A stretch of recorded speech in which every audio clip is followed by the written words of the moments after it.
कृष्णाय वासुदेवाय हरे परमात्मने प्रणतः क्लेशनाशाय गोविन्दाय नमो नमः। गुरुर्ब्रह्मा गुरुर्विष्णु गुरुर्देवो महेश्वरः गुरु साक्षात् परब्रह्म तस्मै श्री गुरुवे नमः।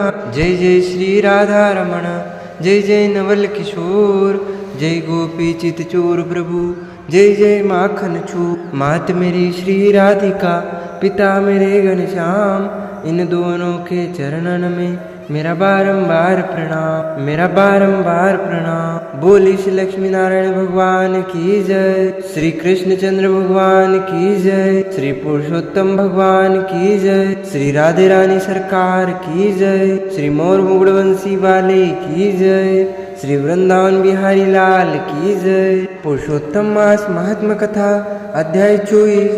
मणिग्रीव बोला, हे द्विज, विद्वानों से पूर्ण और सुंदर चमत्कारपुर में धर्मपत्नी के साथ में रहता था।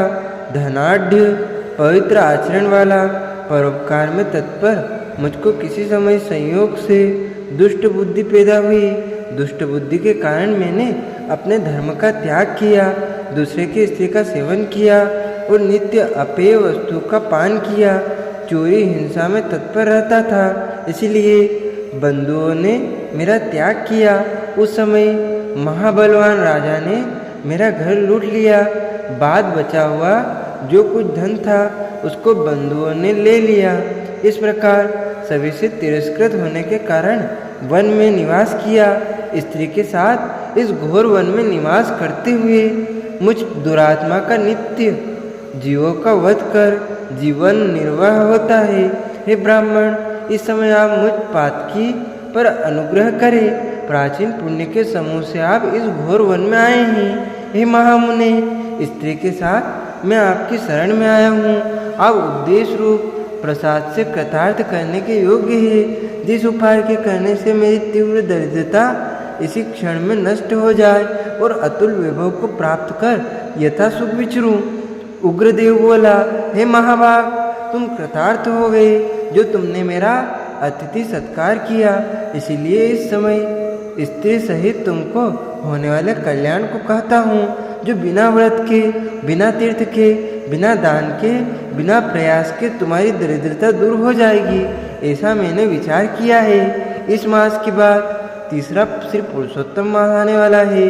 उस पुरुषोत्तम मास में सावधानी के साथ विधि पूर्वक तुम दोनों स्त्री पुरुष श्री पुरुषोत्तम भगवान को प्रसन्न करने के लिए दीपदान करना। उस दीपदान से तुम्हारी यह दरिद्रता जड़ से नष्ट हो जाएगी। तिल के तेल से दीपदान करना चाहिए। विभव के होने पर घृत से दीपदान करना चाहिए, परंतु इस समय वन में वास करने के कारण घृत अथवा तेल इनमें से तुम्हारे पास कुछ भी नहीं है। हे अनग मणिग्रीव, पुरुषोत्तम मास भर स्त्री के साथ नियम पूर्वक इंगुदी के तेल से तुम दीपदान करना। स्त्री के साथ इस तालाब में नित्य स्नान करके दीपदान करना। इसी प्रकार तुम इस वन में 1 मास व्रत करना। तुम्हारे अतिथि सत्कार से प्रसन्न मैंने यह वेद में कहा हुआ तुम दोनों स्त्री पुरुष के लिए उपदेश किया है। विधिहीन भी दीपदान करने से मनुष्य को लक्ष्मी की वृद्धि होती है। यदि पुरुषोत्तम मास में विधि पूर्वक दीपदान किया जाए तो क्या कहना है। वेद में कहे हुए कर्म और अनेक प्रकार के दान पुरुषोत्तम मास में दीपदान की 16वीं कला की भी बराबरी नहीं कर सकते। समस्त तीर्थ, समस्त शास्त्र पुरुषोत्तम मास के दीपदान की 16वीं कला को नहीं पा सकते। योग, दान, सांख्य, समस्त तंत्र भी पुरुषोत्तम मास के दीपदान की 16वीं कला को नहीं पा सकते। कृच्छ, चंद्रायण आदि समस्त व्रत पुरुषोत्तम मास के दीपदान की 16वीं कला की बराबरी नहीं कर सकते। वेद का प्रतिदिन पाठ करना, गया श्राद्ध, गोमती नदी के तट का सेवन पुरुषोत्तम मास के दीपदान की 16वीं कला की बराबरी नहीं कर सकते। हजारों ग्रहण, सैकड़ों व्यातिपात पुरुषोत्तम मास के दीपदान की 16वीं कला की बराबरी नहीं कर सकते। कुरुक्षेत्र आदि श्रेष्ठ क्षेत्र, दंडक आदि वन पुरुषोत्तम मास के दीपदान की 16वीं कला की बराबरी नहीं कर सकते। हे वत्स, यह अत्यंत गुप्त व्रत जिस किसी से कहने लायक नहीं है। यह धन धान्य पशु पुत्र पौत्र और यश को कहने वाला है। वंध्या स्त्री के बांझपन को नाश करने वाला है और स्त्रियों को सौभाग्य देने वाला है। राज्य से गिरे हुए राजा को राज्य देने वाला है और प्राणियों को इच्छा अनुसार फल देने वाला है। यदि कन्या व्रत करती है तो गुणी चिरंजीवी पति को प्राप्त करती है। स्त्री की इच्छा करने वाला पुरुष सुशीला और पतिव्रता स्त्री को प्राप्त करता है। विद्यार्थी विद्या को प्राप्त करता है। सिद्धि को चाहने वाला अच्छी तरह सिद्धि को प्राप्त करता है। खजाना को चाहने वाला खजाना को प्राप्त करता है। मोक्ष को चाहने वाला मोक्ष को प्राप्त करता है। बिना विधि के बिना शास्त्र के जो पुरुषोत्तम मास में जिस किसी जगह दीपदान करता है वह इच्छानुसार फल को प्राप्त करता है। हे वत्स, विधिपूर्वक नियम से जो दीपदान करता है तो फिर कहना ही क्या है। इसीलिए पुरुषोत्तम मास में दीपदान करना चाहिए। मैंने इस समय यह व्रत दरिद्रता को नाश करने वाला दीपदान तुमसे कहा। तुम्हारा कल्याण हो, तुम्हारी सेवा से मैं प्रसन्न हूँ। अगस्त्य मुनि बोले। इस प्रकार वह श्रेष्ठ ब्राह्मण मन से 2 भुजा वाली मूल्य को धारण करने वाले श्री हरि भगवान का स्मरण करते हुए प्रयाग को गए। वे दोनों अपने आश्रम से उग्रदेव के पीछे जाकर उनके पास कुछ मास पर्यंत वास करके प्रसन्न मन हो दोनों स्त्री पुरुष उग्रदेव को नमस्कार कर फिर अपने आश्रम को चले आए। अपने आश्रम में आकर भक्ति से पुरुषोत्तम में मन लगाकर ब्राह्मण की भक्ति में तत्पर उन दोनों स्त्री पुरुष ने 2 मास बिताया।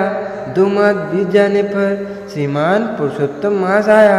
उस पुरुषोत्तम मास में वे दोनों गुरु भक्ति में तत्पर हो दीपदान को करते हुए आलस्य को छोड़कर वे दोनों ईश्वर के लिए इंगुदी के तेल से दीपदान करते रहे।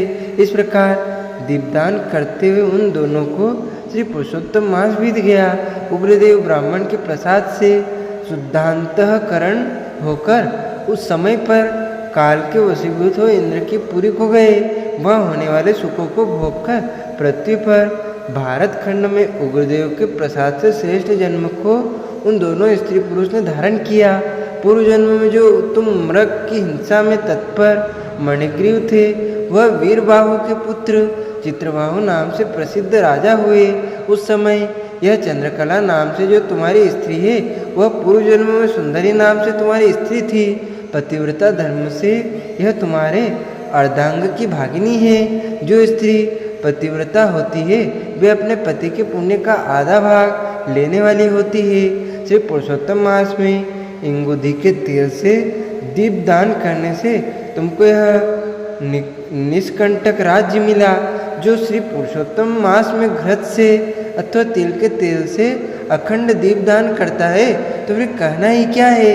पुरुषोत्तम मास में दीपदान का यह फल कहा है, इसमें कुछ संदेह नहीं है। जो उपवास आदि नियमों से श्री पुरुषोत्तम मास का सेवन करता है तो उसका कहना ही क्या है। वाल्मीकि मुनि बोले। इस प्रकार अगस्त्य मुनि राजा चित्रबाहु के पूर्व जन्म का वृतांत कहकर और राजा चित्रबाहु से किए गए सत्कार को लेकर तथा अक्षय आशीर्वाद देकर चले गए। इति श्री ब्रह्मनारद पुराणे पुरुषोत्तम मास महात्म्ये चतुर्विंशो अध्यायः पूर्णः। यानी कि 24वां अध्याय यहाँ पर पूर्ण होता है। आगे की कथा अब अध्याय 25 में सुनेंगे। बोले श्री लक्ष्मी नारायण भगवान की जय, श्री कृष्ण चंद्र भगवान की जय, श्री वृंदावन बिहारी लाल की जय, श्री राधे रानी सरकार की जय, श्री पुरुषोत्तम भगवान की जय, श्री मोर मुकुट बंसी वाले की जय।